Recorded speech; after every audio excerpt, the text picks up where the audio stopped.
আরিয়ান, রিয়া মারা গেছে, তোমাকে আরেকটা বিয়ে করতে হবে। না, আমি বিশ্বাস করি না রিয়া এখনো বেঁচে আছে। যদি এমনটা হয় তাহলে তো আমি ফেসে যাব। দাদি, আপনার কি হয়েছে? উঠুন না প্লিজ। মিনি, তুমি টেনশন করো না, দাদির কিচ্ছু হবে না। দাদি এখনো শ্বাস নিচ্ছে। তুমি তোমার ঘড়ি দিয়ে ত্রিপল লাইনে ফোন করো। মা বলেছে বিপদের সময় ঘাবড়াতে না, তোমার দাদি ঠিক হয়ে যাবে।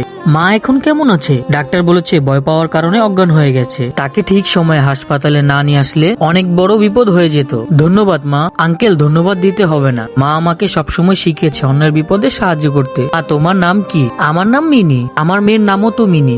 আমাদের যখন বাচ্চা হবে তার নাম রাখবো মিনি। আমার যখন ডেলিভারি হয়, কিন্তু আমার শাশুড়ি তখন চায় না আমার ডেলিভারি হোক। বাচ্চা হওয়ার সাথে সাথে বাচ্চাটাকে মেরে ফেলবে। কি? ম্যাডাম, রিয়ার যমজ ছেলে মেয়ে হয়েছে। এটা তো অনেক ভালো খবর। আমি ছেলেকে নিয়ে যাচ্ছি আর রিয়াকে বলবে তার মেয়ে হয়েছে। বস, আপনার মায়ের জ্ঞান ফিরেছে। মা, তুমি আজকে অনেক ভালো কাজ করেছো।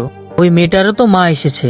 আমি নিজে গিয়ে তাকে ধন্যবাদ জানিয়ে আসি। রিয়ান কি জানতে পারবে মিনি তার আসল মেয়ে? পার্ট 2 দেখতে চাইলে কমেন্ট করো।